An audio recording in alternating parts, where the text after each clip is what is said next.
Hey there, it's me, Schmibly, and I hope you had a great Halloween.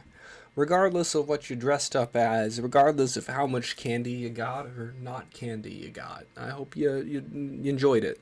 It was a good year to be you or whoever you were being on this day where you can be anyone.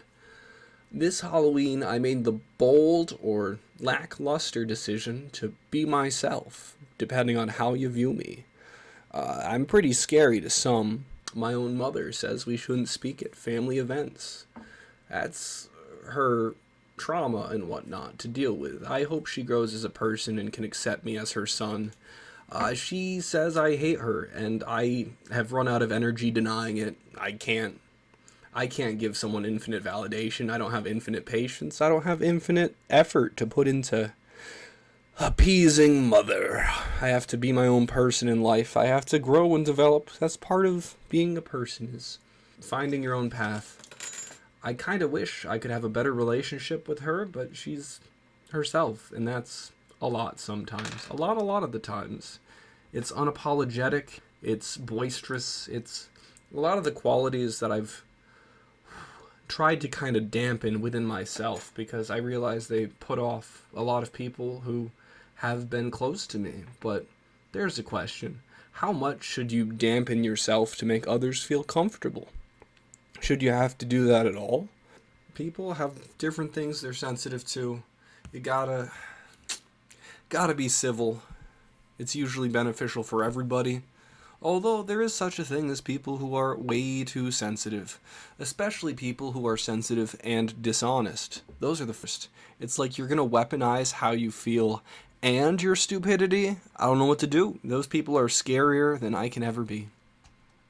There is this weird aspect where how you say something has a lot more of a impact than what you say. Like, the delivery is way more important than one would think. Even the same message just be vastly different. Text kind of removes a lot of the intonation, so a lot of things can come off worse if you're expecting the worst, or better if you're expecting more. There's a big difference between, hey, could I get a photograph? That outfit is absolutely killing it. And, hey, could I get a photograph? That outfit is killing it. The message is the same, but the delivery sounds a lot more sinister in the second one, and I don't know if that's like a cultural thing or if just wispy and frail, but voices are more unsettling. In retrospect, you should compliment the person's ability to pick out a good outfit instead of the outfit itself. Because people, well, I don't know what's right. Maybe there is no right. Everything is equally wrong in a world where you make the meaning. So on the topic of Halloween things, I did do a little fish on my face with some makeup, and that was pretty fun. It got a hook through the lip because it's a fish. I decorated a styrofoam pumpkin, and originally that was going to be the background footage for this talk, but I got corrupted. Caramba. But I took a leisurely walk to the creek, and that was fun. It was a good time to decompress. The audio was the worst audio I've ever heard. I don't know how it was possible, but I'm going off the basis that you can't hear nothing, so failed audios do not count. But this is the worst audio I've heard because it was just overpoweringly loud, and this lapel mic was picking up the creek, which is near me, which I guess makes sense. I don't know how sensitivity for outdoor stuff is supposed to go. It was kind of a windy day too, but dang, I was like, that's way too noisy. I give up already. I'm going to be doing a dub over for this video, and that was the right decision, I think. Gave me more time to think my thoughts, to decide what was too cringe and trauma dumpy to make the cut, and what stuff was potentially advice I'd like to impart, or a conversation I think is worth having with myself or with you, whoever you are. Maybe you're a robot who's learning from me, learning how to be human, and I'm probably the wrong person to learn that from, but Maybe it's useful. I don't know. I I hope you're made of flesh, and I hope you find your way. I'm racist against the robot followers. I can't deal with them. They run on too much electricity. They don't drink water. They don't eat food. It's unnatural. It's unholy. It's not right. We need less robots on the internet. We need more people on the internet. That's what it was meant to be, is people on the internet. But here we are, in the age of disinformation, the age of robots and AI technologies. I'm going to say all the buzzwords and lingo I can in this section. I don't know why, I just feel like doing it. But now it's over. We're back to the relevant topics. You need to expect the unexpected, because I might switch up the channel, and even I don't know what I'm doing.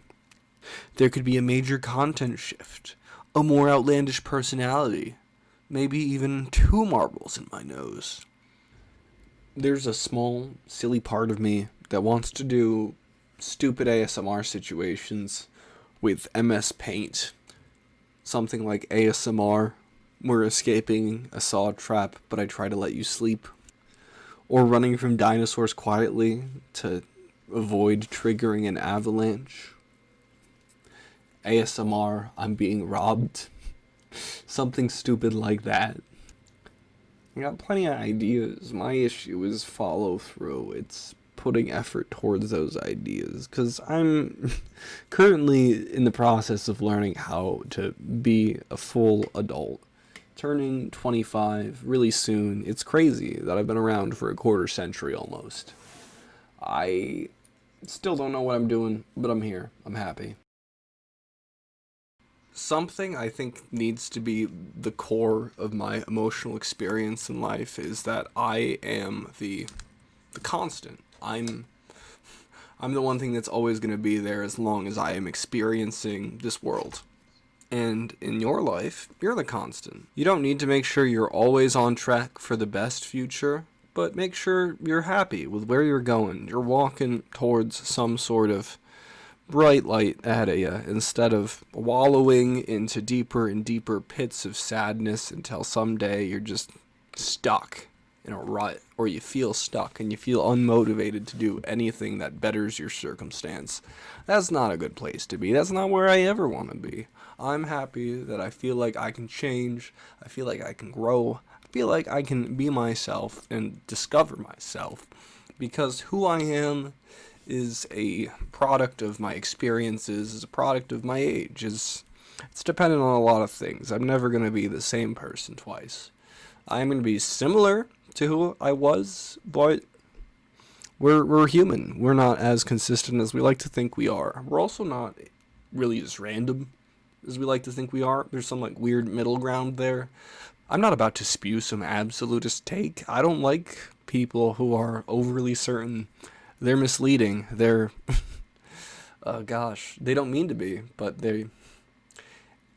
I feel like if somebody makes a strong claim, you can usually find a few issues with it, and they don't like it when you find issues with their strong claims, because they like to believe in a few quippy ideals that they can just follow through life like a little rule book. And it's like, what?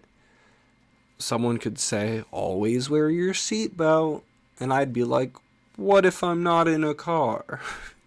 And they'd be like, you're not being helpful. And I'd be like, neither are you. And then they would hate me for life, because I am correct. Also because they would view my critique of their statement as kind of a critique of them. They would take it personally. And they should.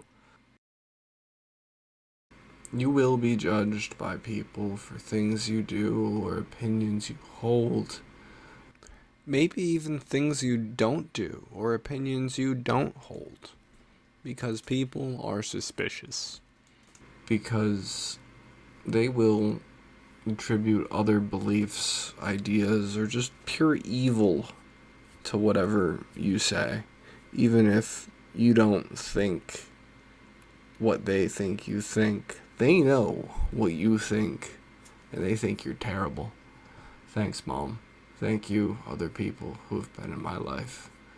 I hope you do okay and grow as people. I hope I grow I know I grow. There's like a healthy amount of skepticism to have about your own behavior, but then there's a point where you're just kind of caving in to people who will take as much as you give them. And it's like, no, no, I would like to have some of my own backbone for myself, please. But when you do that, they get really angry. They get really upset. And it's like, what? I wish you could let me be me. And I guess this acknowledgement that we have to live separate lives is their best attempt to do that. It's tragic that they're so soft that they would rather cease communication entirely than even try to talk to me. I'm just that frustrating. I'm that much of a lost cause. And that's why I am a valid Halloween costume. If you want to be me for Halloween, I fully support it. To contrast the negativity I've front-loaded this video with, I would like to say I love myself. I am not particularly resentful. In fact, I'm trying to get over all of my resentment, which is kind of a lofty goal. I don't know how much I actually harbor. There's a lot of people in life who kind of just disappeared, and that's largely okay. They're living their own lives. I'm living my own life. There's no reason to feel like there's any beef worth stewing or any beef in my brain. But it's sometimes hard to feel like you can fully... I guess you don't need to forgive somebody to get rid of your resentment. You just need to accept things are how they are. People are flawed, people are learning, and that includes me, because I am one of many people. I think it's important to say that reasonable people will take things into consideration and assign like a likeliness to them, but there's much less dogma, much less absolutism, much less, oh no, you definitely did this or definitely didn't do this. You're definitely against me in these ways. You definitely don't feel this, whatever, this conspiratorial mind rot where your brain is exchanged with a piece of poop. Much less, oh, you have this opinion on this one situation. Let me extrapolate that to all of these scarecrows that make me now fear you and think you hate me or whatever. Make me think you're against me and people like me. And it's like, what? What? You're traumatized, and I want to say I wish the best for you, but honestly, a part of me hopes you live in a prison of your own mind forever, finding things to fear in all of your friends and the people you hold near and dear to you. I hope you suspect them of secretly disliking you. Anyways, to everybody else, have a great night, great life. Till next time.